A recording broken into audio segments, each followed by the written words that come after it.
Hey everyone, this is Friedel Hackerager Raven. I'm here with my recap and review of a new magical mystery thriller show titled Sanctuary, A Witch's Tale.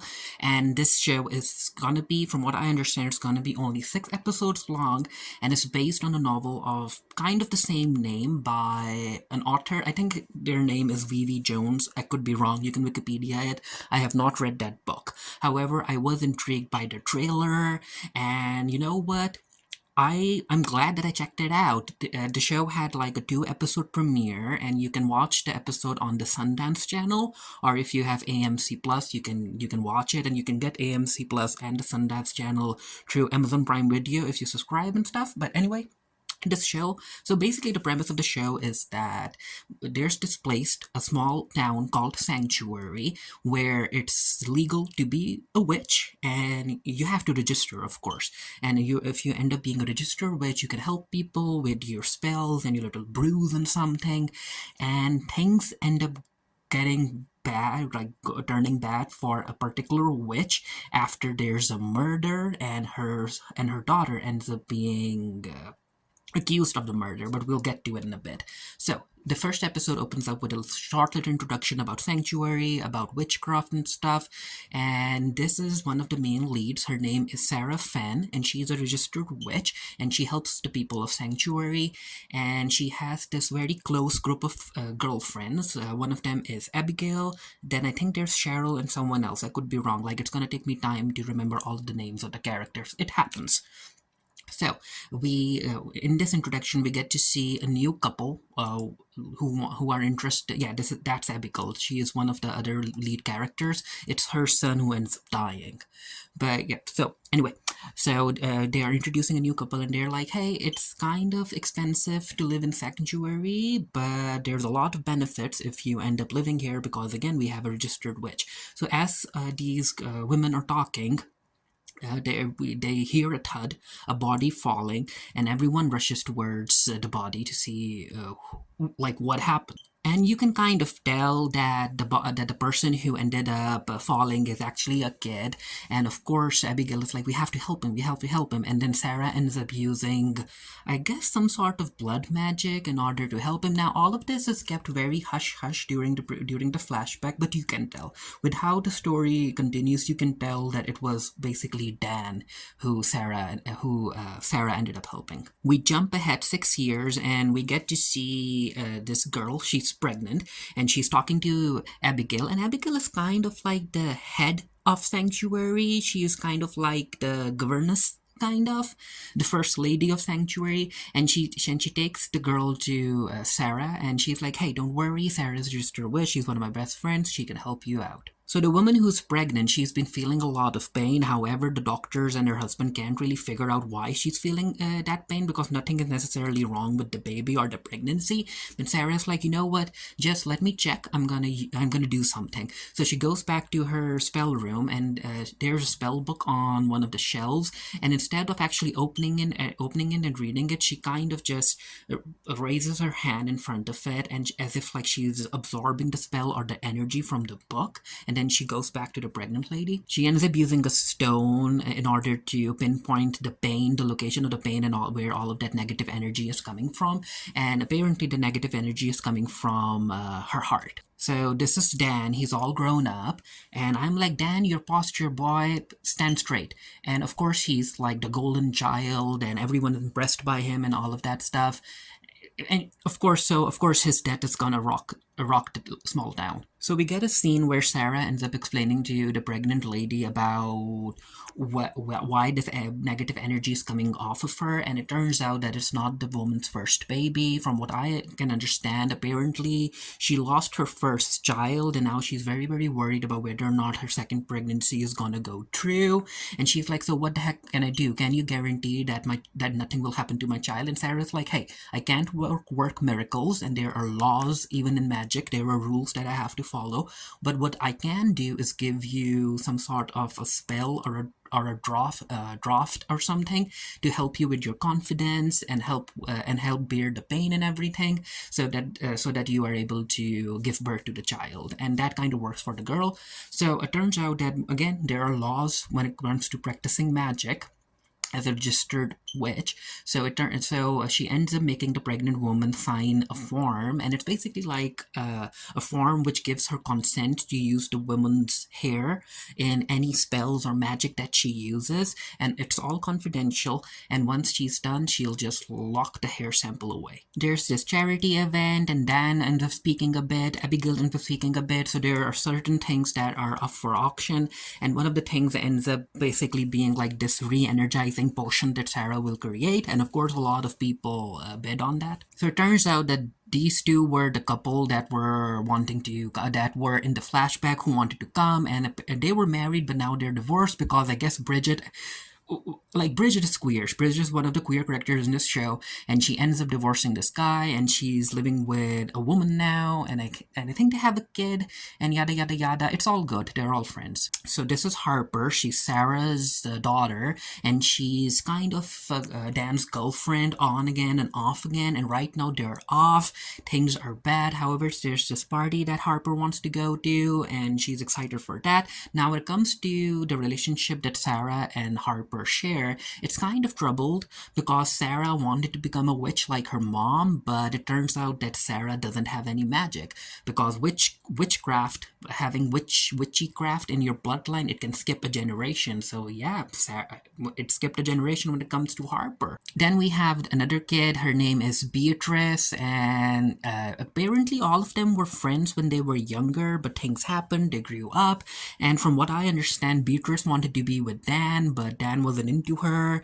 It's like in my opinion, Dan does not come across as a good kid. While the kids are at the party, Sarah has invited her best friends to I think they're at Bridget's place, and even though these three aren't witches, they are part of Sarah's coven, and explained later on in the episode that Sarah can call upon them in order to gain energy from them to make herself powerful and stuff. And it's actually a ritual that kind of gives the three ladies a buzz as well. The women end up talking about their kids and their prospects, so of course everyone excited about Dan. He's like a captain of the under-18 football team. A lot of clubs want to sign him. He's got a bright future in front of him. And then Beatrice has stuff as well. And Izzy is grown up too, I guess. Izzy's one of the other kids. I'm not sure. Again, the show has to make me care about them and make me remember their names. And when everyone turns to Harper, and yeah, Harper, the fact that she's not a witch like her mom, she doesn't necessarily have anything that she's looking forward to, and that's understandable. When if you want to be great like your parents, but you kind of fall short, and then you have to grow up in their shadow as a teenager, that's tough. Beatrice's dad ends up driving her to the party, and then he notices her looking at Dan, and Dan ignores her, and she's like, "Dad, don't say anything." So there's something there which the second episode kind of addresses. So there's a lot of secrets going around, a lot of twists and turns. So Beatrice walks up to talk to Dan, but Dan ignores him. He walks away with his group of friends. Harper comes in, and Harper's like, "Dan, I need to talk to you." And Dan is like, "You know what? I don't have time right now, so I'm in a party. Let's just play cool. I don't have time for drama. Come back later." And Jake is one of Dan's very close friends, and then Jake has a thing too, which we'll get to in a bit. And I'm like, oh, Jake, the thing that he's going through as a teenager, a bunch of queer people can can relate. So this is the other queer character in the show, Cheryl. She's Beatrice's wife, I guess. I think they're married now, right? So she's her wife, and she's like, "Hey, ladies, I get that you're having a seance and everything, but please try and keep it down," and all of that stuff and she's also the principal of the local school. But before that can happen, she gets a call, and she's like, "Okay, I have a call," and the rest of the women are like, what's the call about? It's so late at night. And Beatrice's like, "Well, we usually get prank calls. But anyway, this time it's not a prank call. Something serious happened at the party." So it turns out that there was a fire at the party, and someone died, and that someone was actually Dan. So we get to see Sarah and Abigail going to go check the body, and yep, it's Dan, and of course Abigail just breaks down. We're introduced to a new character. She is Private Detective Maggie, and she is like, "You know what? I've been here. I worked here before, and it was 6 years ago." And I'm like, "Yup, she's connected to what happened in the flashback." And of course she is. So she's like, "Okay, we're back. So whatever happened, we need to talk to the kids. We need to figure out why Dan died." and we have to investigate, right? And inspector is like, well, it's probably an accident at this point. Like, he's her boss, and she's like, but we still have to investigate. The girlfriends are, of course, trying to do what they can to comfort Sarah, to comfort Abigail, and Sarah's like, you know what, Abigail, I'm gonna come back to you later, but I need to go to the hospital to check on Harper, and of course they understand, so she walks away. While that's happening, Abigail comes downstairs, and she wants to talk to her husband Michael, and she's like, Michael, don't tell me you're working right now. Our son just died. And Michael is like, yeah, I get it, but there's nothing that I can do about it. So let me get to work. And I'm like, is he even human? Really? Who the heck acts like that? Like, no. Sarah goes to check on Harper. Harper's like, you know what, Mom? I understand that you are concerned about me, but I need you to leave. I'm just stressed out and everything. And Sarah's like, oh, no problem. I can like help you with that with magic. And she's like, no, Mom, no, I don't need that right now. I just need my space. Go. With Sarah leaving, Maggie Knight comes in and she's like, Harper, I need to talk to you. And Harper's like, wait a minute, I'm changing, don't come in. But yeah, we can talk to what you want to talk about in the corridor. Sarah goes to the warehouse where the death occurred, and a lot of people are leaving things in Dan's memory over there. And everyone liked Dan, and of course everyone liked Abigail. Maggie ends up talking to Harper, and Harper's like, no, I don't know how he fell. He was upstairs, I was downstairs talking to Jake. I don't know what happened. And Maggie's like, so you think that this is accidental, right? He didn't do no drugs or smoking and whatnot. And Harper's like, no, he didn't. And even though we broke up, I highly doubt that he was so emotionally distressed about the breakup that he ended up taking his own life. That's not who Dan was. Over at the warehouse, a woman ends up stopping Abigail, and she's like, Abigail, we are so sorry about your loss. However, we have a few questions about Dan possibly being doing drugs, and there being a video that was shown at the party. So apparently, there's the sex tape that got leaked, and it had Dan in it. And Abigail is like, no, why would you say something like that about my son? You're trying to smear his reputation and yada yada yada. And the police is like, how the heck did the local reporters know about the tape before we did? And the guy that Maggie's working with, he's like, well, it's a small town, people talk to each other. Anyway, here's the video, and we get a quick shot of the video where a person is like recording a scene from the party, and on the wall you can see that the sex tape was being projected, and yeah, it was bad. And yeah, Maggie's like, who the heck recorded that? And after that, who the heck decided to release it? Abigail barges into the police station, and she's like, no, you're trying to smear my son's name, his good name, and yada yada yada. You need to stop with the investigation, you're digging too much. And Maggie is like, Miss Abigail, we're trying to do our job. This is a routine investigation. We have to figure out why he died, even if it was an accident. And then there's this tape that was being showed, and Abigail's like, no. And Maggie's like, well, it will give you closure. And she's like, closure? Daniel was my life. Do you really think like I could get closure from that? Do you want me to get over my own son's death? I mean, I'm like, yeah, she has a point. While driving in the car, Maggie and the guy that she's working with, they have a conversation about why Harper called herself the S word, and why people think that she's an S word, because even though she was in the video, she was with Dan, so why isn't Dan being called the S word? And I'm like, well, that's how unfortunately things are. Women do end up getting the more of a reaction when it comes to such sexual acts and stuff. And the guy is like, well, Maggie, there's something that you might not understand. There's this, like, when it comes to witches, people feel that when your parents are witches, they give you a free reign when it comes to doing sexual stuff and things. So that's why maybe people think that Harper is kind of an S, and she basically made Dan do all of that stuff.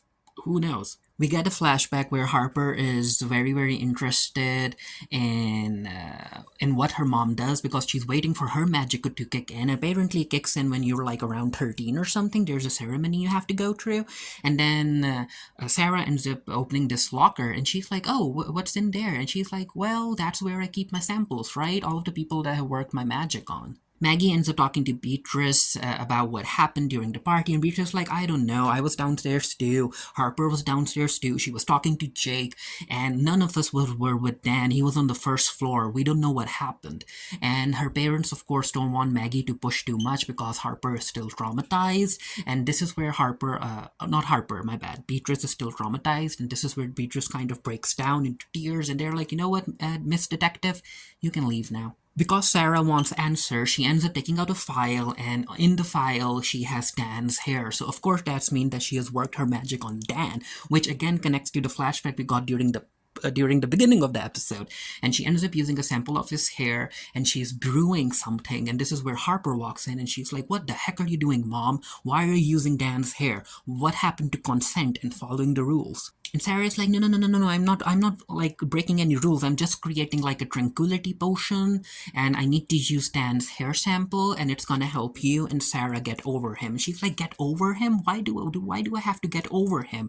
Why can't you just make me a potion like that makes me forget that he ever existed?" And then Harper just storms out. They also have a quick conversation about how Sarah knows that Harper hates magic, and she's like, "I understand that. I can see it in your face that you hate me, you hate the magic." And Harper's like, "I don't, but I feel that you hate me and all of that stuff." And Sarah's like, "No, I don't. I don't hate you. I hate myself for being unable to pass my magic down to you." So yeah, their relationship, they need to talk. They need therapy. So it's time for Dan to be buried. Everyone's there, and Maggie is there too. And her partner comes in, and she's like, "Ooh, there's a development in the case." And Maggie's like, "What?" And he's like, "Well, a witness just came forward about Dan's death." When it comes to episode 2, it basically picks up right where episode 1 ended, and we are at the funeral, and Maggie gets told that there's a witness that came forward, and we get a quick scene where Harper hears whispers about how people are like, "Oh, so she's the witch's daughter, and she was also Dan's girlfriend," and yada yada yada. So and Maggie's like, "Okay, so talking about the witness, who the heck is he? Who came forward? And is he even reliable?" And the police chief is like, "Of course he's reliable. He's my freaking son." So it turns out that Jake, who was one of Dan's friends, he decided to talk to the police, and what he has to say, it's like, that boy is crazy. He's got issues. So it turns out that he's like, "You know what? I need to tell you all that Dan's death wasn't an accident. He was murdered." And Maggie's like, "Who the heck murdered him then? There were no witnesses." And she's like, "No, I saw it. Harper murdered him." And she's like, "Well, but Harper was downstairs. Everyone saw you talking to Harper. So if you were talking to Harper, how the heck was she able to get to the first floor and kill Dan or push him down?" He's like, "That's the issue. She didn't push him down.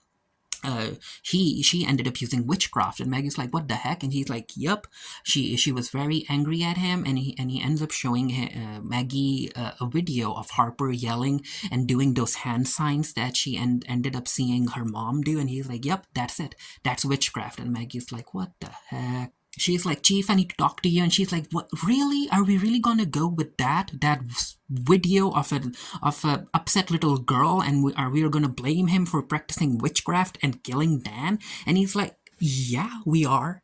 I mean, you can tell that she was using her hands and doing witchcraft." And Maggie's like, "No, we still have to investigate, and I need Jake's phone." And he's like, "No." And she's like, "Chief, I need that phone. Give it to me." And so he goes in and he takes his son's phone and hands it to Maggie. But of course, Jake doesn't want anyone to go through his phone because there's certain secrets that we'll get to in a bit. Maggie also tells Jake to keep his witness testimony under wraps, and she's like, "Keep it a secret, don't tell no one about this, we don't want to cause no hysteria, right?" And Jake is like, I understand." So we cut to Sarah and Abigail, they're walking, and Abigail just keeps on talking to Sarah, who's her emotional support system. She's like, "Don't worry about it. I understand. I can't imagine what you're going through, but I'm gonna be here for you. Whatever you need, Abigail, let me know." So as these two women are walking, this is where Jake comes in, and Jake is like, "Miss Abigail, a second, I want to talk to you, please." Abigail is like, "What do you want to talk to me about?" And this is where Jake ends up telling Abigail about how Harper ended up killing Dan with witchcraft because she uses the hand signs and all of that stuff. And now Abigail knows. She knows that Harper isn't a witch. But then again, she's a grieving mom. She needs answers. And of course, that story that Jake told her, especially with the video evidence, it kind of starts making sense in Abigail's mind. And she's like, "Yup, that's what we're going with. Harper killed Dan with witchcraft, so I'm going to take this to Sarah." We also get a quick scene between Sarah and Harper where Sarah brings up the sex tape, and she's like, "Harper, I'm not judging you. Of course you can do whatever you want as long as it's consensual and all of that stuff. But what I don't understand is that why would you record such a video, and especially if such a video ends up falling into the wrong hands?" And Harper's like, "Yep, you're judging me. You're just like everyone else," and she walks away. Now, from what I understand is that Harper didn't consent to that video being recorded. I think Dan did it in secret and it got leaked in his friends group and whatnot. I could be wrong. Abigail goes to talk to Sarah and she tells her about how Harper might be responsible for Dan's death and she used witchcraft. And Harper's like, Sarah's like, you know that Harper isn't a witch. And Abigail is like, how can I be sure? So Sarah takes her up to Abigail's room and she's like, see, it's just a normal teenage girl's room, no charts, no magic, no nothing. We then get a flashback of when the ceremony that Harper had to go through in order to determine whether or not she had magic in her, and it turned out that she didn't. And apparently there were no witnesses, like Sarah didn't take her coven with her. There was this one guy who ended up registering Harper as a non-magic witch, even though she's from a family of witches. And again, no proof, no nothing. So yeah, Abigail just has to take Sarah's word for the entire thing. And Sarah's like, hey, Abigail, I understand. I understand that you want answers, but you know that Harper is responsible for this. She isn't a witch. And Abigail's, you know what? You're right. You're right, Sarah. I'm just like going through a lot. And even Michael, he's acting weird. And Sarah's like, you know what? You need to talk to Michael about showing his grief in I guess, a more normal manner. And he will do it because he kind of cares what other people think of him. And she's like, don't worry, Abigail, I'm gonna be here for you. There's nothing that I won't do for you, and you know it. And again, I'm telling you, Harper is not a witch. She's not responsible. Sarah ends up going to talk to Maggie at the police station. She's like, I know that you think that someone came forward and they think that Harper is responsible for Dan's death. I just want you to know that Harper is not a witch. She has no magic in her, and she ends up showing Maggie a form which states that Harper is not a witch. And she's like, this should be proof enough. Harper did not do this. Maggie goes to Cheryl's house where she's living with Beatrice. Not Beatrice, my bad. Who's the other girl? This woman. Again, the names. I still haven't remembered all of their names. But yeah, Maggie's like, oh, I've been here. Of course she's been here because again, 6 years ago, this is where Dan had that accident and Sarah had to use magic on him. So Maggie's like, I would like to talk to your wife. And she's like, well, my wife isn't here. She's the principal of the school. So she's basically like counseling the students and whatnot. And then Maggie's like, okay, but what do you think, is there anything you can tell me about Harper and the kids and yada yada yada? And she's like, no, not necessarily, not much. But she does give Maggie enough, and to us as the viewers, when it comes to Beatrice and Dan and Jake, and it turns out that Jake kind of has a crush on Dan, and I'm like, you know what? A queer woman would know if she sees a queer crush going on, so that makes sense. And she's like, yeah, but Dan was used to it. Everyone admired Dan. Sarah decides to pay Dan's grave a visit, and she ends up using a bit of magic in order to detect whether or not any answer about what killed him and whatnot. And I'm like, I hope that no one sees her, right? And yeah, it turns out to be a failure. Apparently, his death there were no traces of magic on him. And we get a flashback to Maggie being called at the house because the neighbor heard screaming. And yeah, she walks in and we see Dan on the sofa and the parents are there as well. And they're like, no, officer, nothing happened. The kid just fell, but now he's all right. So yeah, everyone ends up hiding that Sarah performed magic on Dan to basically bring him back to life. Sarah ends up talking to Harper about what the police thinks and what Abigail thinks, and Harper is immediately like, okay, it must be Jake. It must be Jake who brought this up, right? He's just so jealous.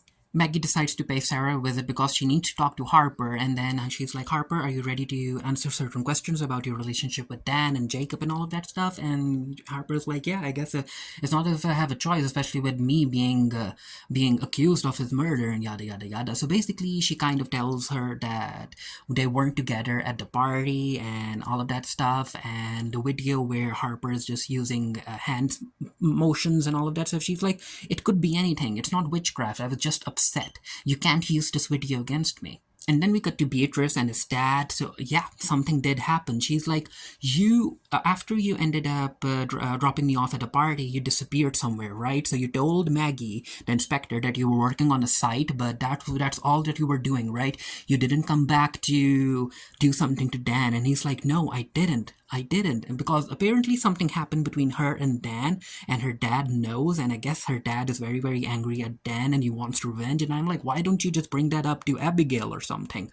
Right? Why didn't you bring that up? But hey, he didn't. So apparently she thinks that her dad might have done something to Dan, and he's like, no, I didn't. I'm not responsible for killing him or causing the fire. Abigail and Michael are walking in town because they want to keep their face, their respect in front of other people, I guess, and they want to show that Michael is actually like he actually has feelings. So as they're walking, they end up meeting the woman that was pregnant back in episode number 1, and she's like, oh, I can't even begin to imagine what you're going through with all of this witchcraft and stuff. And people are actually talking that I understand that Sarah, our registered witch, she does a lot of good, but people are whispering that magic can be used for a lot of dark stuff, and the stuff that I've heard, it's just wow. On the car ride home, Abigail is talking to Michael about how witchcraft might be involved in killing Dan and how Harper might be involved in all of that stuff, and Michael is like, you know what?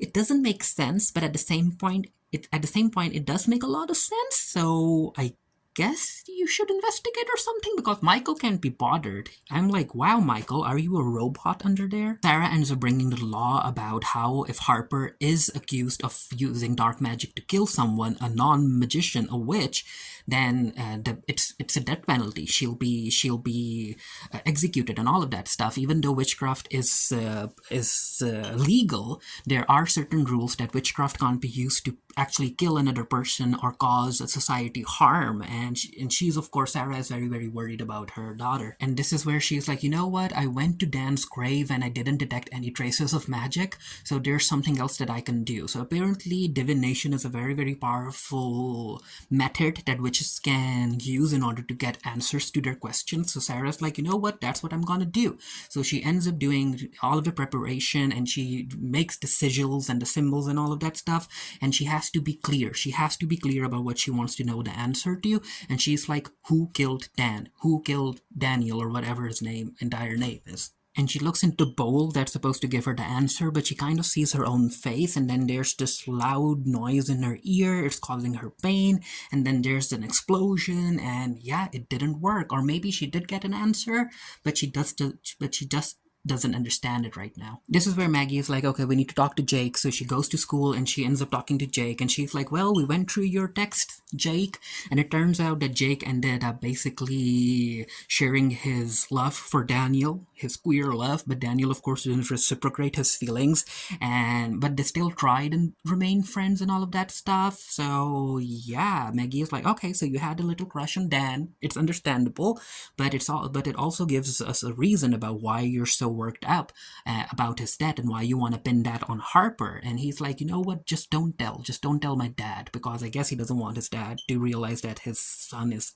queer. There's also this scene where Jake ends up saying that, you know what, Harper never understood Daniel the way that I understood Daniel. She wasted him, and I'm like, what? Jake? Wow, no, dude, no. And again, when it comes to queer representation, we have seen this sort of queer one-sided love before. It's understandable. A lot of people go through that, but I just don't want Jake to become a villain because of his queerness. Like, that's a trope that I don't want to see, and hopefully this show doesn't go that way, but you'll find out soon enough. So after her talk with Michael, she ended up calling her two other friends for a meeting without Sarah, and this is where she ends up telling them about how Harper might be responsible for Dan's death using witchcraft, and they're like, but you know that Harper isn't a witch.